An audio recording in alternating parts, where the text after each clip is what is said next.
श्री गणेशाय नमः। भोलेनाथ। दोस्तों, पंचांग के अनुसार जब त्रयोदशी तिथि प्रदोष काल के काल में लगती है तो उस दिन भगवान शिव को समर्पित प्रदोष व्रत रखा जाता है। हर माह में 2 बार प्रदोष व्रत किया जाता है, एक कृष्ण पक्ष में और दूसरा शुक्ल पक्ष में। कार्तिक माह का पहला प्रदोष व्रत 10 नवंबर को किया गया था। ऐसे में आइए दोस्तों, हम जानते हैं कि कार्तिक माह का दूसरा और आखिरी प्रदोष व्रत कब रखा जाएगा।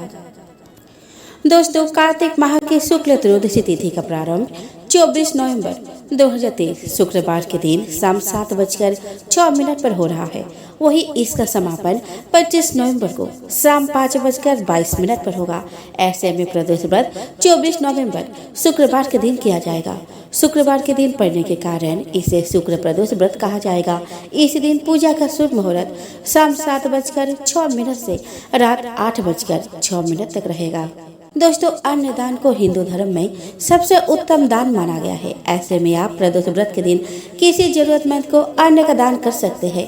इससे साधक पर महादेव की कृपा बरसती है और घर परिवार में सुख समृद्धि बनी रहती है। दोस्तों, प्रदोष व्रत के दिन सफेद रंग के वस्त्रों का दान करना चाहिए। ऐसा करने से व्यक्ति का मान सम्मान में वृद्धि होती है, साथ ही साधक को करियर में सफलता प्राप्त होती है। लेकिन इस बात का ध्यान रखें कि पुराने वस्त्रों का दान नहीं करना चाहिए।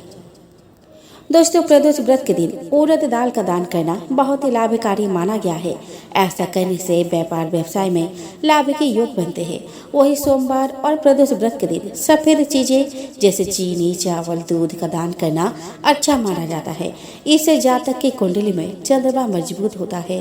दोस्तों, 24 नवंबर को सूर्योदय का समय रहेगा 6:50 AM पर और सूर्यास्त का समय रहेगा 5:36 PM पर। चंद्रोदय का समय रहेगा 3:27 PM पर और चंद्रास्त का समय रहेगा 25 नवंबर 4:30 AM पर। राहु काल का समय रहेगा 10:52 AM से 12:13 PM तक। अभिजीत का मुहूर्त रहेगा 11:51 AM से 12:34 PM तक। अमृत काल का समय रहेगा 1:44 PM से 3:15 PM तक।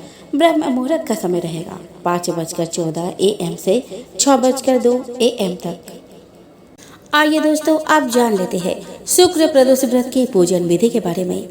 दोस्तों, शुक्र प्रदोष व्रत करने के लिए त्रयोदशी के दिन सूर्योदय से पहले उठ जाए। दोस्तों, स्नान करने के बाद साफ हल्के सफेद या गुलाबी कपड़े पहने और शुक्र प्रदोष व्रत का संकल्प ले। उसके बाद बेलपत्र, अक्षत, दीप, धूप, गंगा जल आदि से भगवान शिव की पूजा करें। इस व्रत में भोजन ग्रहण नहीं किया जाता है, इसलिए निराहार रहे और केवल जल का सेवन करें। पूरे दिन का उपवास रखने के बाद सूर्यास्त से थोड़ी देर पहले दोबारा स्नान करें। शाम के समय प्रदोष काल में उत्तर पूर्व दिशा में मुंह करके कुशा के आसन पर बैठ जाए। उसके बाद भगवान शिव को जल से स्नान कराकर रोली, मूली, चावल, धूप दीप से पूजा करें। भगवान शिव को चावल की खीर और फल अर्पण करें। आखिरी में ओम नमः शिवाय मंत्र का 108 बार जाप करें और भोलेनाथ के सामने हाथ जोड़े। दोस्तों, ऐसा माना जाता है कि प्रदोष व्रत की पूजा में कभी भी काले रंग के वस्त्र धारण करके ना बैठे। इसके अलावा अगर आप प्रदोष व्रत रख रहे हैं तो कोशिश करें कि इस दिन किसी भी तरह का गलत काम ना करें। भगवान शिव की पूजा में तुलसी का प्रयोग नहीं करना चाहिए। नारियल चढ़ाते वक्त दोस्तों, इस बात का ध्यान रखें कि शिव जी को नारियल चढ़ाना शुभ होता है, लेकिन उन्हें नारियल का पानी कभी नहीं चढ़ाना चाहिए। भगवान शिव की पूजा के दिन आप हरे, लाल, सफेद, केसरिया या पीले रंग के वस्त्र पहन सकते हैं। दोस्तों, हर माह आने वाला प्रदोष व्रत भगवान शिव की पूजा पाने का सबसे बड़ा दिन होता है। शुक्रवार को पड़ने वाली व्रत को शुक्र प्रदोष व्रत कहते हैं। इस दिन किए जाने वाले प्रदोष व्रत से सुख समृद्धि और सौभाग्य का वरदान मिलता है। प्रदोष व्रत की पूजा शाम के समय प्रदोष काल में की जाती है। यह प्रदोष सूर्यास्त से लगभग 1 घंटा पहले का समय होता है, जो प्रदोष काल कहलाता है। दोस्तों, धार्मिक ग्रंथों के अनुसार प्रदोष व्रत करने से भगवान शिव शंकर की पूर्ण कृपा प्राप्त की जा सकती है। इससे जीवन में किसी प्रकार का अभाव नहीं रह जाता। इतना ही नहीं, समस्त आर्थिक संकटों का समाधान करने के लिए प्रदोष व्रत अवश्य करना चाहिए। इस व्रत के प्रभाव से हर तरह के रोग दूर होकर बीमारियों पर होने वाले खर्च में कमी आती है। भगवान शिव को ज्ञान और मोक्ष का दाता माना जाता है। अतः अध्यात्म की राह पर चलने वालों को प्रदोष व्रत अवश्य करना चाहिए। आइए दोस्तों, अब हम श्रवण करें शुक्र प्रदोष व्रत कथा की। दोस्तों, एक नगर में 3 मित्र रहते थे, राजकुमार, ब्राह्मण कुमार और तीसरा धनिक पुत्र। राजकुमार और ब्राह्मण कुमार विवाहित थे। धनिक पुत्र का भी विवाह हो गया था, लेकिन गौना शेष था। एक ही दिन तीनों मित्र स्त्रियों की चर्चा कर रहे थे।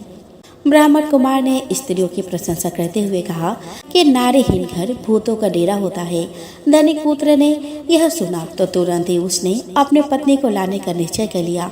तब धनिक पुत्र के माता पिता ने समझाया कि अभी शुक्र देवता डूबे हुए हैं, ऐसे में बहु बेटियों को उनके घर से विदा करवा लाना शुभ नहीं माना जाता।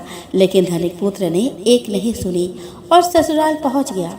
ससुराल में भी उसे मनाने की कोशिश की गई, लेकिन वो जिद पर अड़ा रहा और कन्या के माता पिता को उनकी विदाई करनी पड़ी। विदाई के बाद पति पत्नी शहर से निकले ही थे कि बैलगाड़ी का पहिया निकल गया और बैल की टांग टूट गई। दोनों को चोट लगी, लेकिन फिर भी वो चलते रहे। कुछ ही दूर जाने पर उनका पाला डाकुओं से पड़ा, जो उनका धन लूट कर ले गए। दोनों घर पहुंचे। वहाँ धनिक पुत्र को सांप ने डस लिया।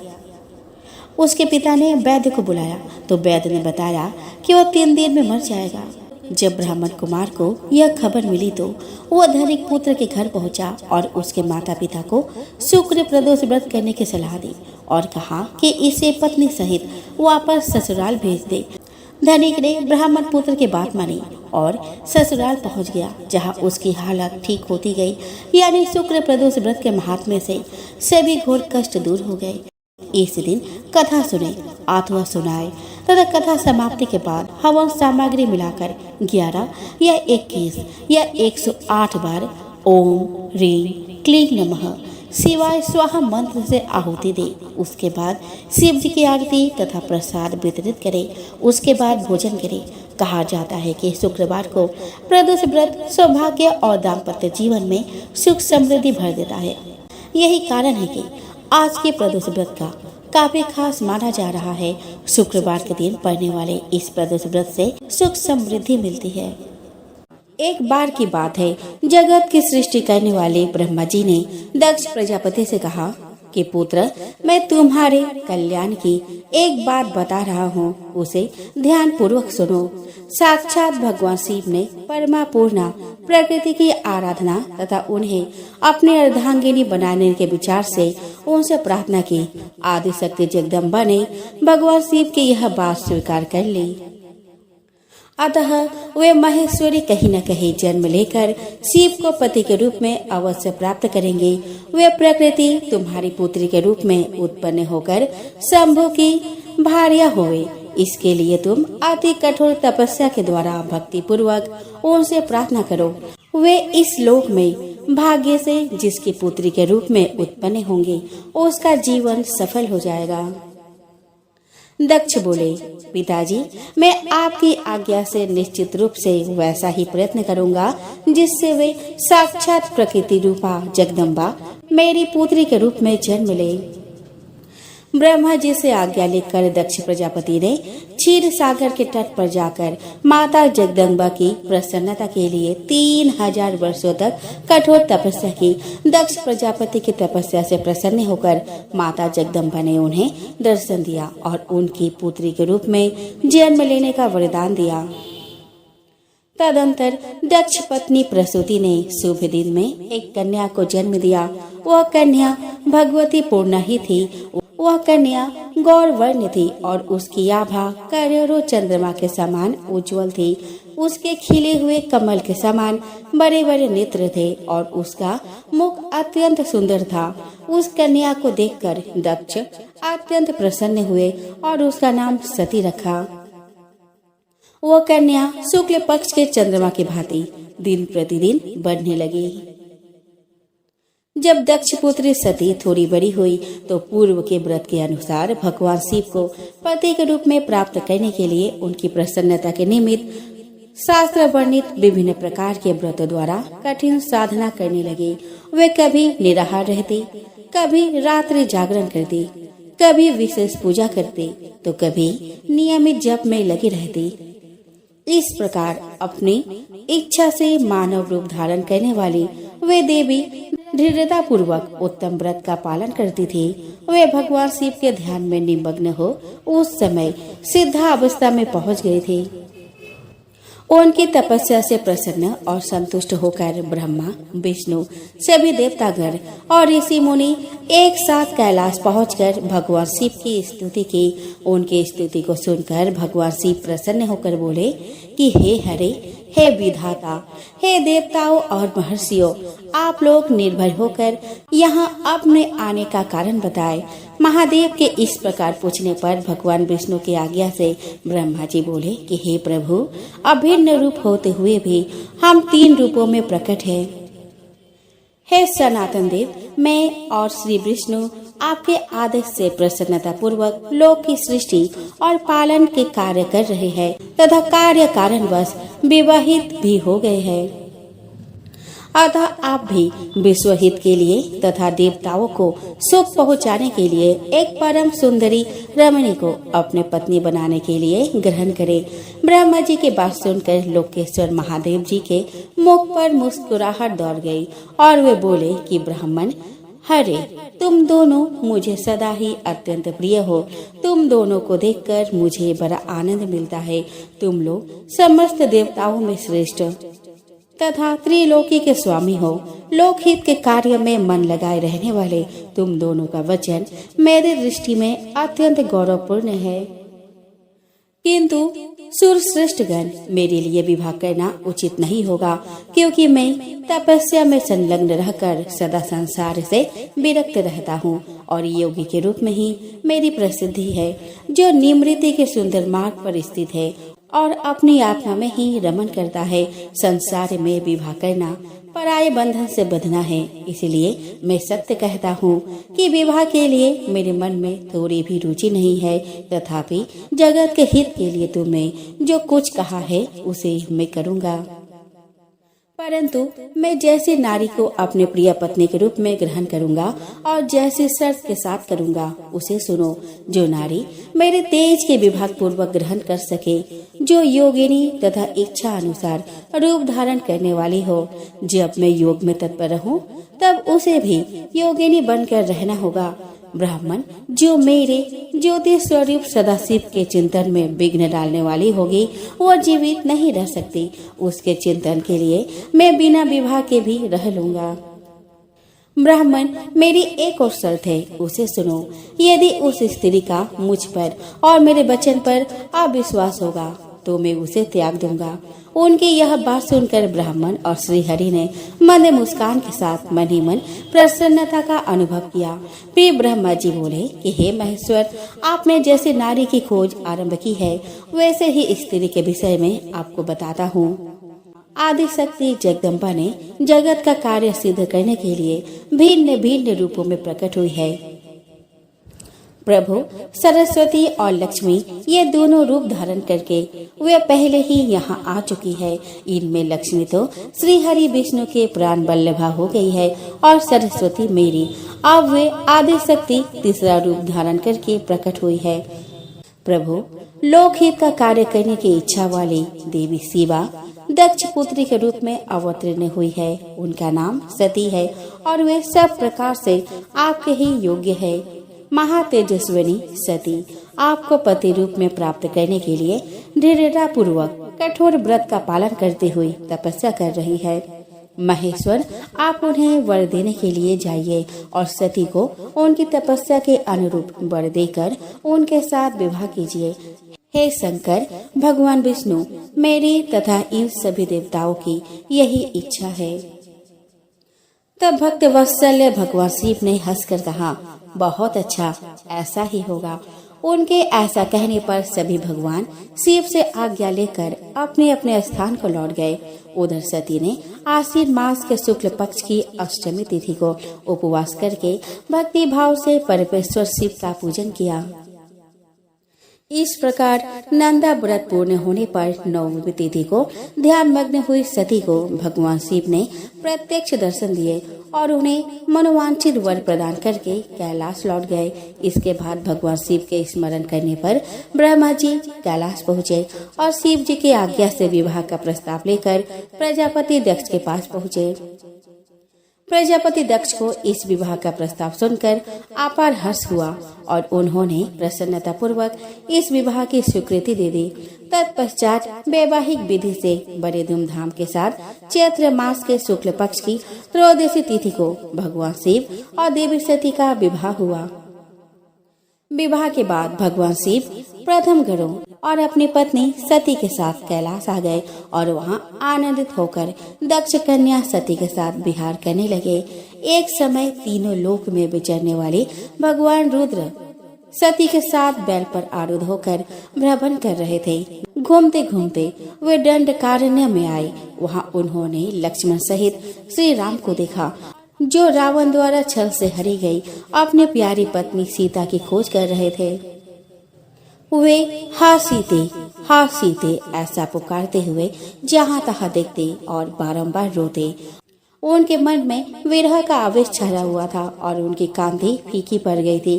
उस समय भगवान शंकर ने दूर से ही बड़ी प्रसन्नता के साथ उनको प्रणाम किया और दूसरी ओर चल दिए। भगवान शिव के मुंह में डालने वाली ऐसी लीला देखकर सती को बड़ा विस्मय हुआ।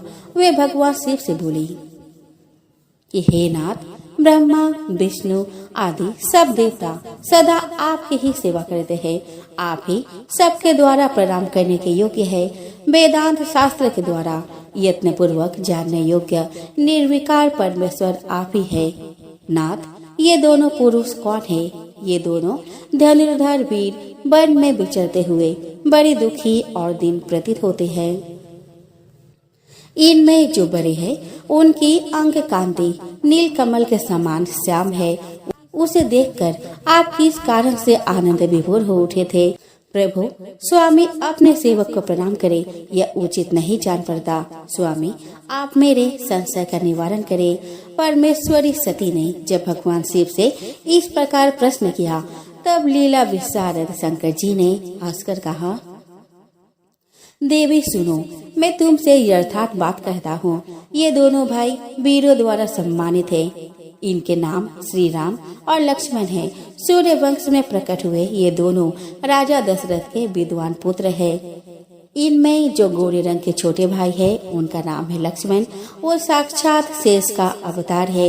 इनके बड़े भैया का नाम श्री राम है। इनके रूप में भगवान विष्णु ही अपने संपूर्ण अंश से प्रकट हुए हैं। ये साधु पुरुषों की रक्षा के लिए इस पृथ्वी पर अवतीर्ण हुए हैं। ऐसा कहकर भगवान शिव चुप हो गए। भगवान शिव के बात सुनकर भी सती के मन को विश्वास नहीं हुआ। सती के मन में मेरी बात पर विश्वास नहीं है, यह जानकर लीला विशारद शंभु बोले कि देवी, मेरी बात सुनो। यदि तुम्हारे मन में मेरे कथन पर विश्वास नहीं है तो तुम वहां जाकर अपने ही बुद्धि से श्री राम की परीक्षा कर लो। तब तक मैं इस बरगद के नीचे खड़ा हूँ। भगवान शिव की आज्ञा से सती वहां गई और मन ही मन सोचने लगी कि मैं श्री राम की परीक्षा कैसे करूं। मैं सीता का रूप धारण करके उनके समीप जाती हूँ। यदि वे साक्षात विष्णु है तो मुझे पहचान लेंगे, अन्यथा वे मुझे नहीं पहचान पाएंगे। ऐसा विचार करके सती सीता बनकर प्रभु श्री राम के पास गई। सती को सीता के रूप में सामने आई देखकर श्री राम सब कुछ जान गए और हंसते हुए उन्हें नमस्कार करके बोले, सती जी, आपको नमस्कार है। भगवान शंभु कहाँ गए हैं? आप अकेले इस वन में क्यों आई है? देवी, आपने अपना रूप त्याग कर यह नूतन रूप क्यों धारण किया है? मुझ पर कृपा करके इसका कारण बताइए। सती ने प्रभु श्री राम से वह सब बात बताई कि किस प्रकार भगवान शिव को प्रणाम करते देखकर उनके मन में संदेह उत्पन्न हो गया था और अपने संदेह के निवारण के लिए शिव जी की आज्ञा से श्री राम की परीक्षा लेने यहाँ चली आई। मन से संदेह मिट जाने पर माता सती उदास होकर शिव जी के पास लौटी। उनको भगवान शिव के वचनों पर विश्वास न करने का पश्चाताप होने लगा। वे शोक से व्याकुल और निस्तेज हो गए थे।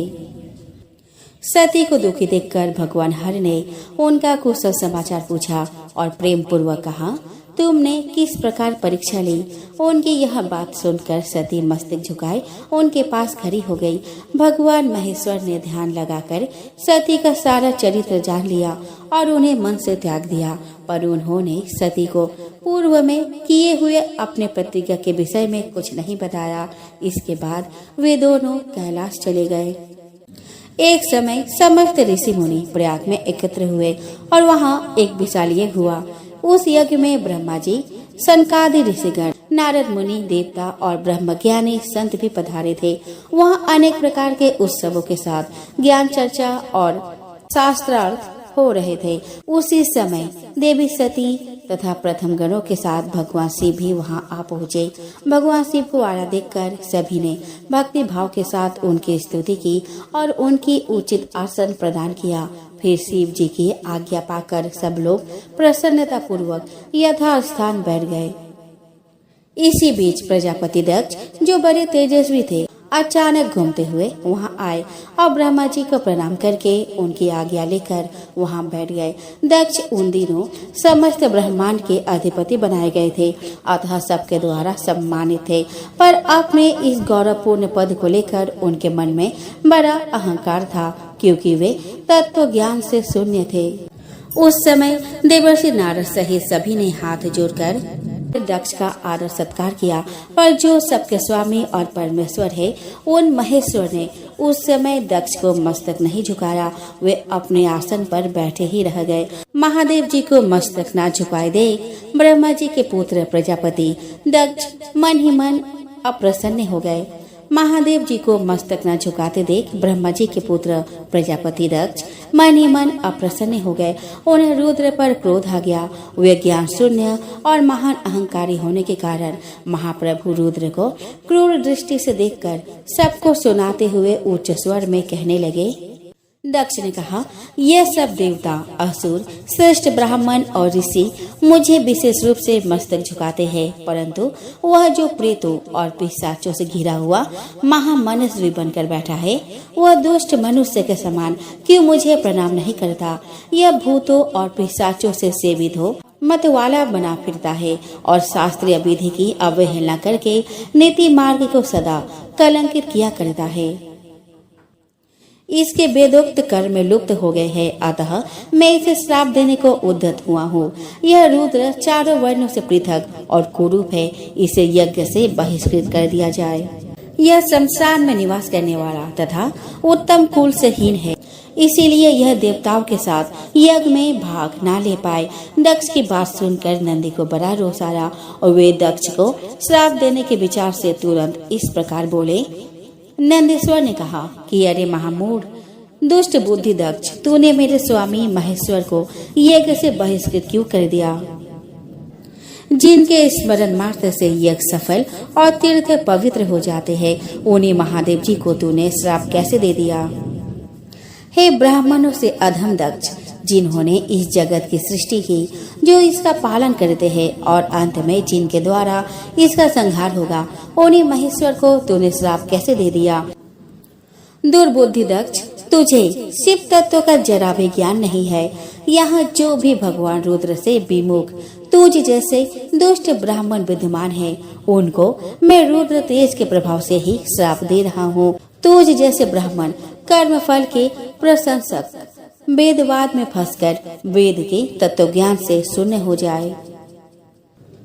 वे ब्राह्मण सदा भोगों में तन्मय रहकर स्वर्ग को ही सबसे बड़ा पुरुषार्थ मानते हुए क्रोध, लोभ और अहंकार से युक्त हो निर्लज और भिक्षुक बने रहे। दूषित दान ग्रहण करने के कारण वे सदा नगरगामी बने रहेंगे। इस प्रकार कुपित हुए नंदी ने जब ब्राह्मणों को और दक्ष ने महादेव जी को श्राप दिया, तब वहाँ हाहाकार मच गया।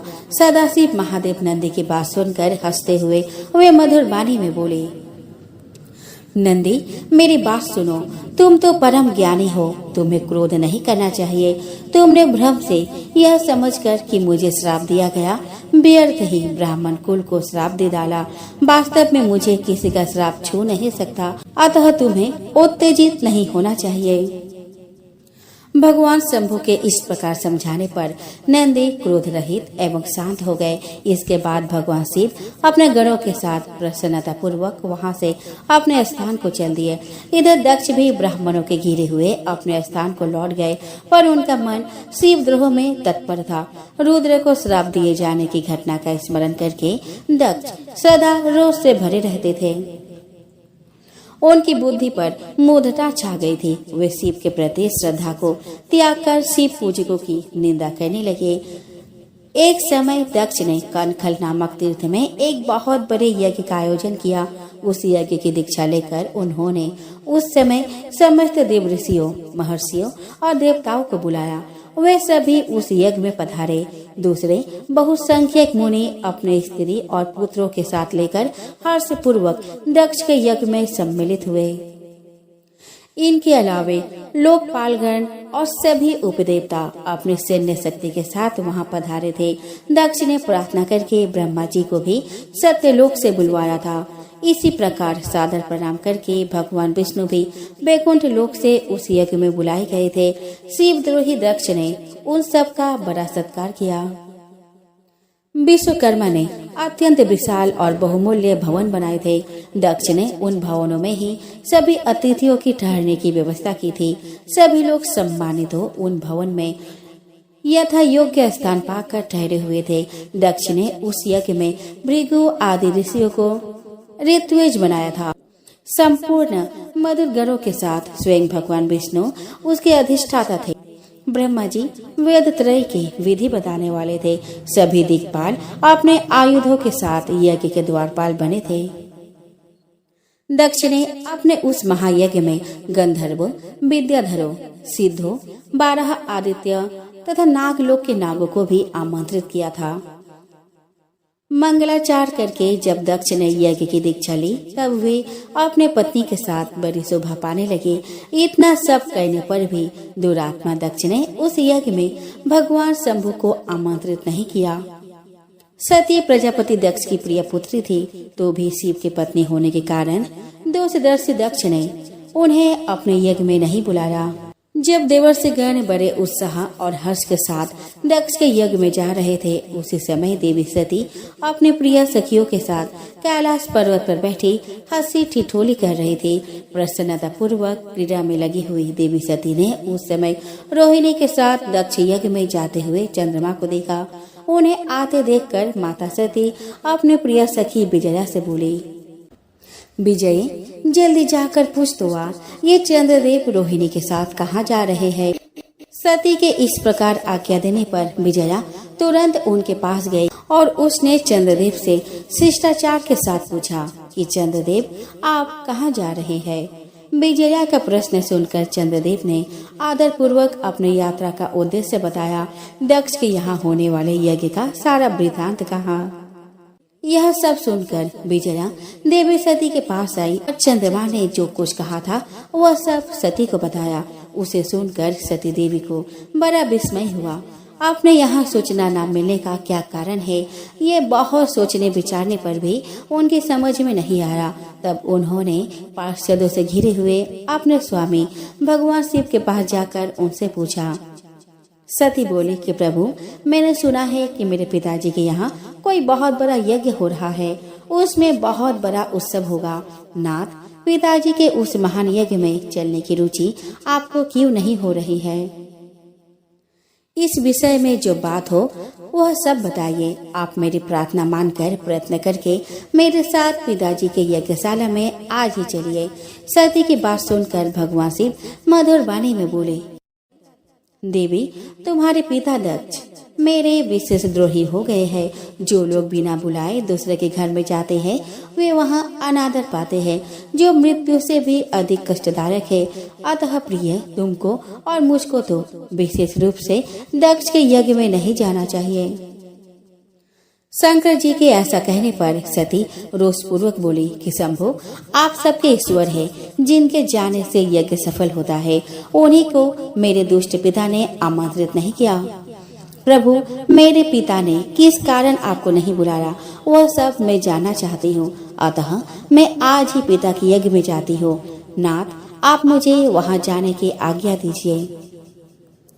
देवी सती के ऐसा कहने पर सर्वज्ञ भगवान रुद्र ने कहा, उत्तम व्रत का पालन करने वाली देवी, यदि वहां जाने की तुम्हारी इच्छा है तो मेरी आज्ञा से तुम शीघ्र अपने पिता के यज्ञ में जाओ। तुम सुसज्जित नंदी वृषभ पर आरूढ़ होकर मेरे प्रथम गरुड़ को साथ लेकर एक महारानी के समान वहां जाओ।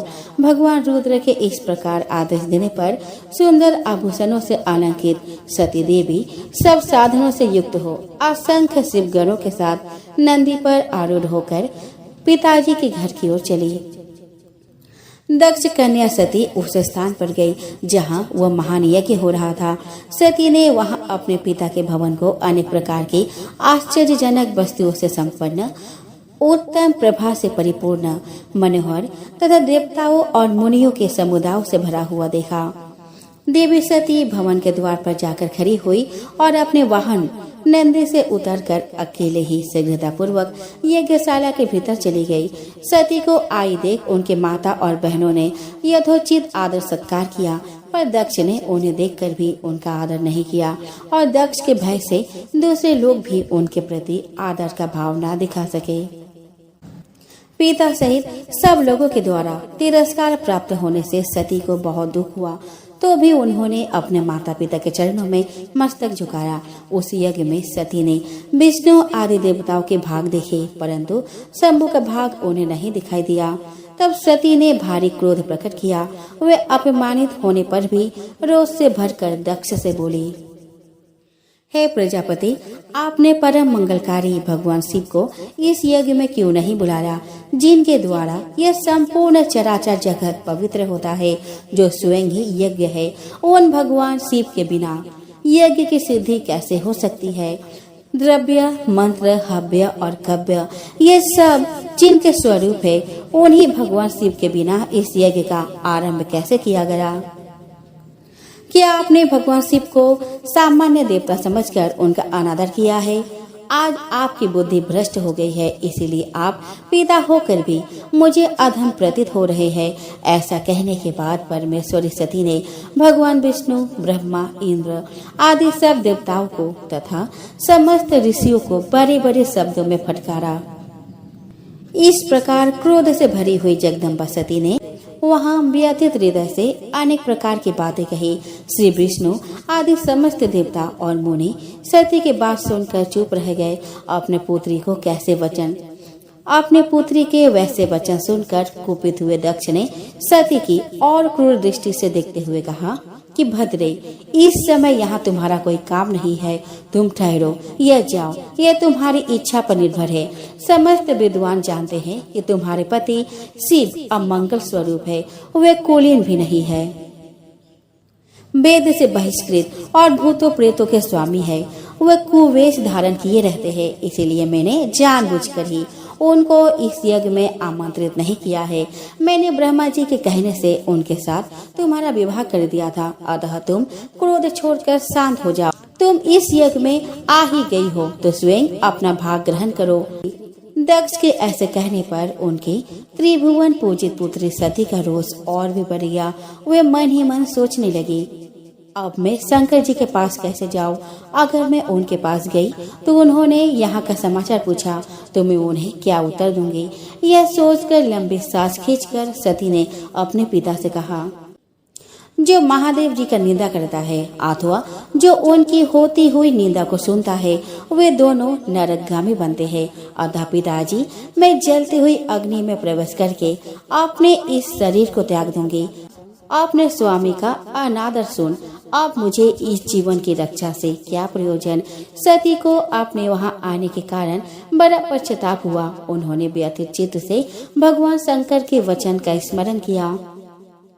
फिर कुपित होकर विष्णु आदि समस्त देवताओं और मुनियों से भी निडर होकर दक्ष प्रजापति से बोली, तात, तुम भगवान शिव के निंदक हो, इसके लिए तुम्हें पश्चाताप होगा। यहाँ महान दुख भोगकर अंत में तुम्हें यातना भोगनी पड़ेगी। जिस समय भगवान शिव तुम्हारे साथ मेरा संबंध दिखलाते हुए मुझे दक्ष पुत्री कहकर पुकारेंगे, उस समय मेरा मन सहसा अत्यंत दुखी हो जाएगा। इसीलिए तुम्हारे अंग से उत्पन्न हुए इस शरीर को निश्चय ही मैं त्याग दूंगी और ऐसा करके सुखी हो जाऊंगी। हे देवताओं और मुनियों, तुम सब मेरी बात सुनो। तुम सब लोग मूढ़ हो, क्योंकि शिव की निंदा और कलह तुम्हें प्रिय है। अतः भगवान हर्ष से तुम्हें इस कुकर्म का पूरा पूरा दंड मिलेगा। दक्ष और देवताओं से ऐसा कहकर सती देवी चुप हो गई और मन ही मन अपने प्राण वल्लभ शंभु का स्मरण करने लगी। मौन हुए सती देवी अपने पति का सादर स्मरण करके शांत चित होकर उत्तर दिशा में भूमि पर बैठ गई। उन्होंने विधि पूर्वक जल का आचमन करके वस्त्र ओढ़ लिया और पवित्र भाव से आंखें मूंद कर पति का चिंतन करते हुए वे योग मार्ग में स्थित हो गई। इस प्रकार दक्ष पर कुपित हो सहसा अपने शरीर को त्यागने की इच्छा से सती ने अपने संपूर्ण शरीर में योग मार्ग के अनुसार वायु और अग्नि को धारण किया। सती का निष्पाप शरीर तत्काल गिरा और उनकी इच्छा के अनुसार योगाग्नि में जलने लगी। उस समय वहां आए हुए देवता आदि ने जब यह घटना देखी तब वे बड़े जोर से हाहाकार करने लगे।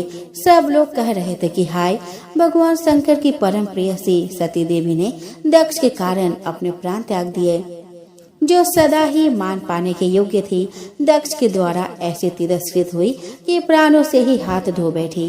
प्रजापति दक्ष शिवद्रोही है, इसीलिए उसे सारे संसार में महान अपयश प्राप्त होगा। जिस समय सब लोग ऐसा कह रहे थे, उसी समय यज्ञ मंडप के द्वार पर खड़े शिव जी के पार्षद सती का यह अद्भुत प्राण त्याग देखकर तुरंत ही क्रोध पूर्वक अस्त्र शस्त्र लेकर दक्ष को मारने के लिए आगे बढ़े। उन आक्रमणकारी शिव के पार्षदों के वेग को देखकर भृगु ऋषि ने यज्ञ में विघ्न डालने वाले का नाश करने के उद्देश्य से मंत्रों द्वारा यज्ञ कुंड में आहुति दी। भृगु के आहुति देते हुए यज्ञ कुंड में ऋभु नामक सहस्र देवता प्रकट हुए और उनके साथ प्रथम गणों का अत्यंत विकट युद्ध हुआ। उन ब्रह्म तेज संपन्न ऋभुओं के सामने प्रथम गण अधिक देर तक टिक न सके और वहां से भाग गए। यह सब देखकर सभी देवता भगवान विष्णु के पास जाकर उनसे प्रार्थना करने लगे कि किसी भी प्रकार यह विपत्ति टल जाए। प्रथम गणों के नाश होने और भगाए जाने से जो भावी परिणाम होने वाला था, उसका विचार करके श्री विष्णु आदि देवता अत्यंत उद्विग्न हो उठे। मृगों के मंत्र बल से भाग जाने के कारण जो वीर शिवगण नष्ट होने से बच गए थे, वे भगवान शिव के शरण में गए। उन सब ने अमित तेजस्वी भगवान रुद्र को सादर प्रणाम करके वहाँ यज्ञ में जो कुछ हुआ था, वो सारी घटना उनसे कहा सुनाई। अपने पार्षदों की बात सुनकर भगवान शिव ने वहाँ की सारी घटना जानने के लिए देवर्षि नारद का स्मरण किया। भगवान शिव के स्मरण करते ही नारद मुनि वहाँ आ पहुँचे और शिव जी को प्रणाम करके खड़े हो गए। इसके बाद भगवान शिव के पूछने पर देवर्षि नारद ने उनको दक्ष यज्ञ की सारी घटना सुना दी कि किस प्रकार दक्ष के अपमानजनक शब्दों से आहत होकर देवी सती ने योगाग्नि में जलकर अपने प्राणों का अंत कर लिया। नारद मुनि की पूरी बात सुनकर महान पराक्रम से संपन्न भगवान चंद्र ने उस समय भारी क्रोध प्रकट नारद मुनि की पूरी बात सुनकर महान पराक्रम से संपन्न भगवान रुद्र ने उस समय भारी क्रोध प्रकट किया। लोक संहारक रुद्र ने अपने सिर से एक जटा उखाड़ी और उसे रोषपूर्वक एक चट्टान पर पटका। भगवान शंकर के पटकने से उस जटा के दो टुकड़े हो गए और प्रलय के समान बड़ा भयंकर शब्द प्रकट हुए। उस जटा के एक भाग से महाबली वीरभद्र प्रकट हुए, जो समस्त शिवगणों के नायक है, और दूसरे भाग से महाकाली उत्पन्न हुई। उन दोनों का रूप बहुत भयंकर और विकराल था। ऐसा लगता था कि युद्ध में वे दोनों मिलकर काल को भी परास्त कर देंगे। वीरभद्र ने दोनों हाथ जोड़कर परमेश्वर शिव को प्रणाम करके कहा कि हे महारुद्र, सोम, सूर्य और अग्नि को तीन नेत्रों के रूप में धारण करने वाले प्रभु, शीघ्र आज्ञा दीजिए, मुझे इस समय कौन सा कार्य करना है। ईशान, क्या मुझे आधे ही क्षण में सारे समुद्र को सुखा देना है या इतने ही समय में संपूर्ण पर्वतों को पीस डालना है। मैं एक ही क्षण में ब्रह्मांड को भस्म कर डालूं यह समस्त देवताओं और मनुष्यरों को जलाकर राख कर दो। हे महेश्वर, आपकी कृपा से ऐसा कोई कार्य नहीं है जिसे मैं ना कर सकूं। महादेव, मैं आपको बारंबार प्रणाम करता हूँ। हे हर, अपने अभीष्ट कार्य की सिद्धि के लिए मुझे शीघ्र भेजिए। मेरे दाहिने अंग भड़क रहे हैं, जो मेरी विजय का सूचक है। वीरभद्र की बात सुनकर भगवान शिव बहुत संतुष्ट हुए और बोले, मेरे पार्षदों में श्रेष्ठ वीरभद्र, ब्रह्मा जी का पुत्र दक्ष बड़ा दुष्ट है। उस मूर्ख को बड़ा घमंड हो गया है, अतः इन दिनों वह मेरे विशेष रूप से विरोध करने लगा है। दक्ष इस समय एक यज्ञ कर रहा है। तुम वहां जाकर बंधु बांधव सहित दक्ष को मार डालो और यज्ञ को नष्ट कर दो। यदि देवता, गंधर्व, यक्ष अथवा अन्य कोई भी तुम्हारा सामना करने के लिए आए तो उसे भी भस्म कर डालना और उसके बाद शीघ्र मेरे स्थान पर लौट आना।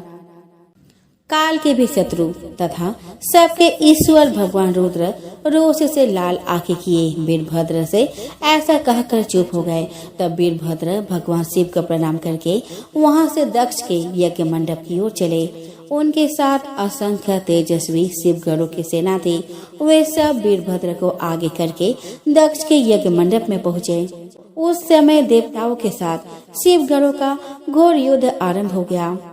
उसमें सारे देवता पराजित हुए और इधर उधर भागने लगे। दक्ष यज्ञ की रक्षा का भार लेने के कारण न चाहते हुए भी भगवान विष्णु को वीरभद्र के साथ युद्ध करना पड़ा। वीरभद्र के समक्ष भगवान विष्णु के समस्त अस्त्र शस्त्रों के साथ सुदर्शन चक्र भी निस्तेज हो गया। तब भगवान विष्णु वहां से अंतर्ध्यान हो गए।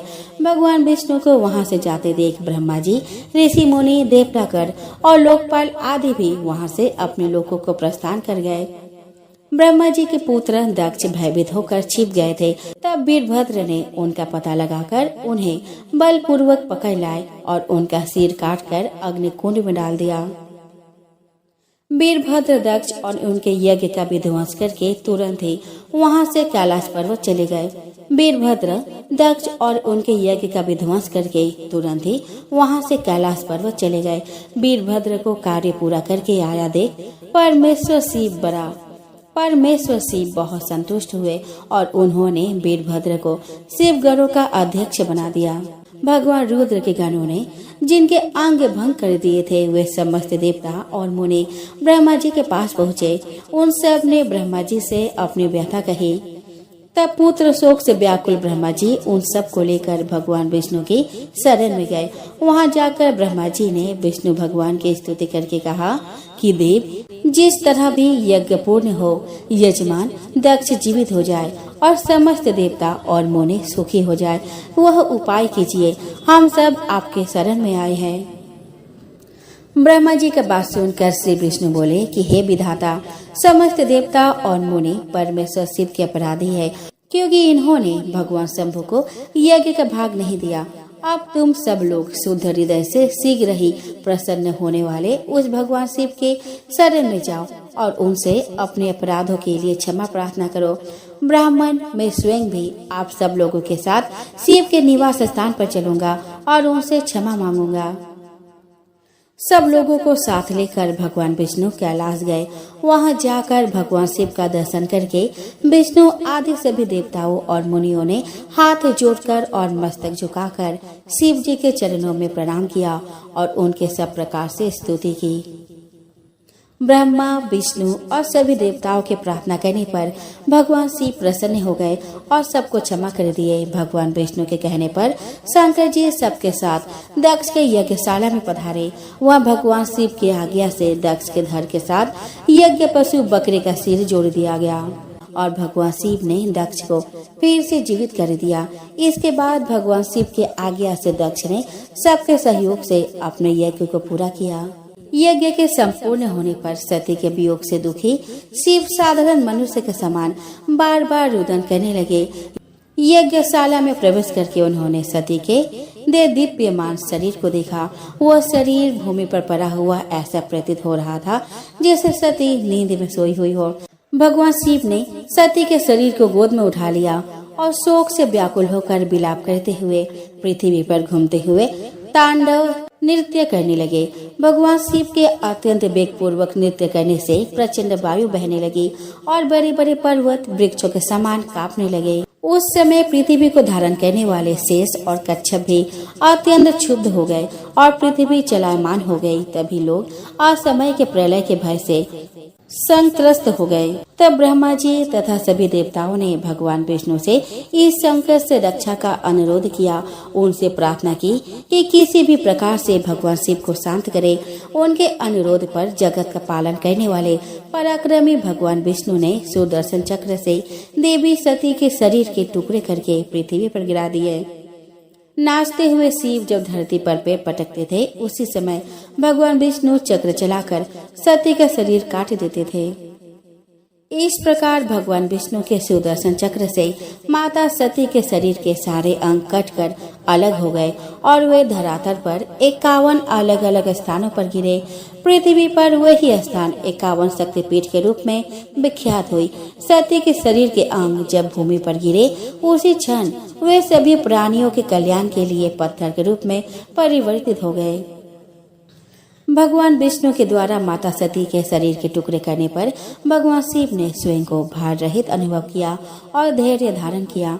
तब नारद मुनि के प्रार्थना करने पर भगवान शिव शांत चित होकर योग रूढ़ हो गए। इन सभी 51 शक्तिपीठ में कामरूप प्रदेश कामाख्या, जहाँ माता सती के शरीर का योनि भाग गिरा था, वह सर्वोत्तम शक्तिपीठ है। उसी स्थान पर माता जगदम्बा को प्रसन्न करने के लिए भगवान शिव ने कठोर तपस्या की थी। उनको फिर से पत्नी रूप में प्राप्त करने का आग्रह किया था। भगवान शिव के तपस्या से प्रसन्न होकर माता सती ने शिव जी को अपने अष्टभुजा रूप में दर्शन दिया और उन्हें हिमालय की पुत्री पार्वती होकर जन्म लेने और फिर उनकी अर्धांगिनी बनने का वचन दिया।